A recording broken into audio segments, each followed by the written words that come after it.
All right, so according to several Instagram and TikTok influencers, Coffee Mate brand creamer is bad for you. So some of the claims I've heard are that it has ingredients banned in Europe, it destroys your hormone balance, and even claims that it causes erectile dysfunction.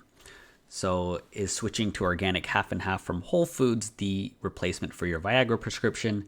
I'm going to dig into the science and explore the origin of these claims and look at the ingredient list one by one.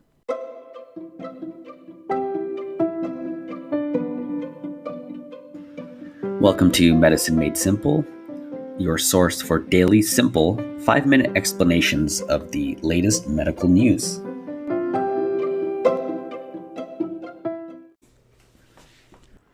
All right, so let's get into the claims. So the influencers are tossing around stuff like banned in Europe, hormone disruptors, and causes erectile dysfunction. So breaking it down ingredient by ingredient, let's see what the science says on each. So the first one is corn syrup solids.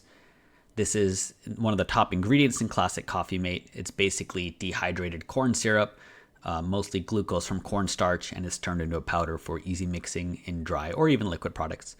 So the fear is that it's a refined sugar. People are lumping it in with high fructose corn syrup and claims that it spikes blood sugar, causes inflammation, messes with hormones, and can even lead to things like erectile dysfunction through obesity and diabetes. But these corn syrup solids aren't the same as high fructose corn syrup.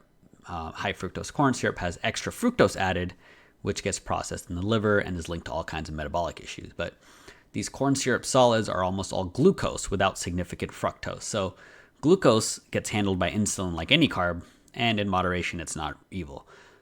Excess sugar in general, of course, contributes to weight gain and even downstream problems like type 2 diabetes and poor vascular health, which can indirectly affect hormones and cause things like ED, but that's true for any table sugar or refined carb like honey.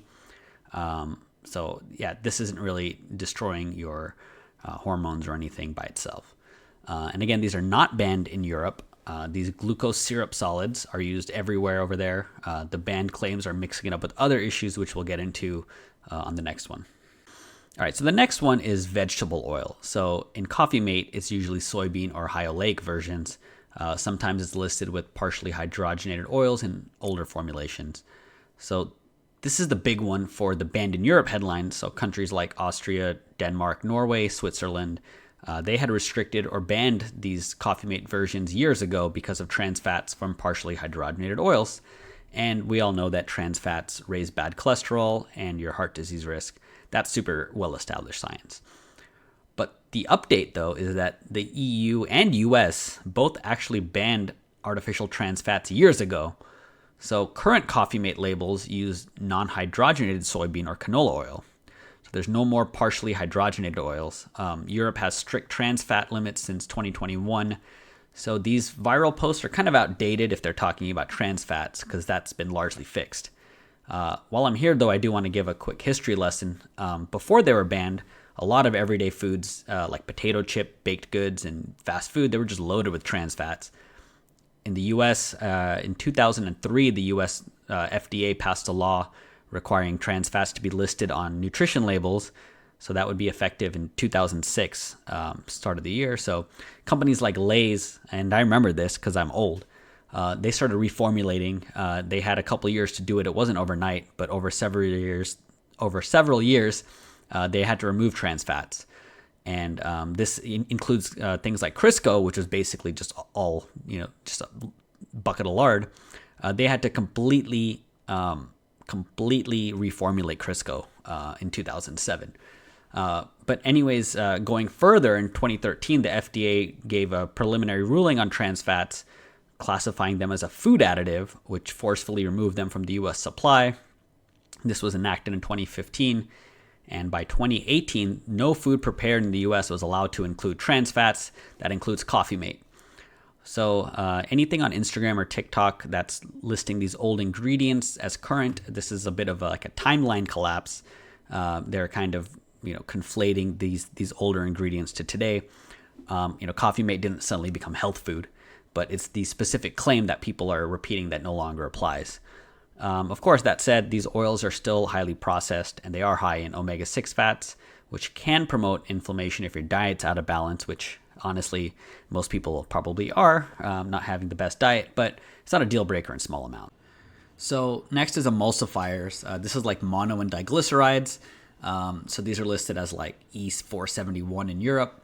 So these keep the creamers, oils, and water from separating. So that's what gives Coffee Mate that really smooth pour. If you compare Coffee Mate's pour to like, regular cream or milk, you will see like the difference. So these are in tons of processed foods beyond creamers. You'll see it in baked goods, ice cream, margarine, you name it. So the online buzz really ties them to like gut issues, inflammation, and big issues like metabolic syndrome or worse. So what are these? So these mono and diglycerides are made by reacting glycerol, which is a sugar alcohol, with fatty acids from plant or animal fats. So basically it's like a partial fat, a middle ground between like a full triglyceride and oil and free fatty acids.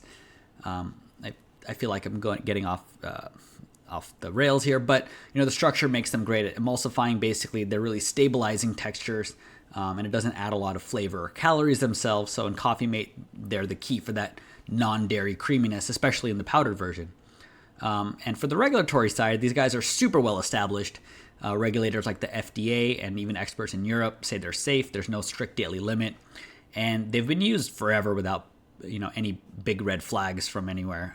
Even recent ones, they had tightening rules on tiny impurities, but these are safe. So there's really no safety concern. Even the joint FAO-WHO expert committee on food additives, that's a mouthful, but so those guys even pretty much allow it everywhere, even in organic foods. Although vegans do note that sometimes it can come from animal sources, like I said. But I think recent stuff, the last 2 years, 2024, 2025, hints at some higher risk for gut issues here. But again, it's not proven cause and effect. It's just kind of showing that they're correlated, and not all emulsifiers act the same. But it's enough that some gut health folks do suggest dialing back on these like ultra processed things. So again, no direct hormone or ED links, but gut health is important. We've seen it tied to a lot of stuff, even mood and energy. I think that's for emulsifiers. All right, lastly is Carrageenan. This is a thickener from red seaweed, and used in tiny amounts, it keeps the creamer smooth. It also has the added bonus of sounding super sciencey for influencers. Saying Carrageenan makes you think of someone wearing safety goggles and holding a smoking beaker instead of some surfer talking about red seaweed. So the controversy here is that some animal and cell studies have suggested it could cause gut inflammation, irritate the lining, or even worsen conditions like IBD. There's also a confusion here for degraded carrageenan or polygeenan. This is a different version that's not allowed in food and is already known to be harmful. But this food-grade carrageenan is different. So the FDA considers food-grade carrageenan generally recognized as safe, and the European Food Safety Authority also has reviewed it multiple times and concluded there's no evidence of adverse effects in humans from food-grade carrageenan. So some people do report bloating or digestive issues and feel better avoiding it, especially if they have sensitive guts. It's not linked to hormones or ED at all, and there was a 2024 randomized trial that found that higher carrageenan intake increased intestinal permeability. So it's kind of like a leaky gut thing in overweight people. There's some other studies that show potential microbiome shifts. So especially if you have gut issues already, carrageenan might be something to avoid. Still, even though it's very safe, there are some Coffee Mate varieties and some brands that are phasing it out due to consumer pressure.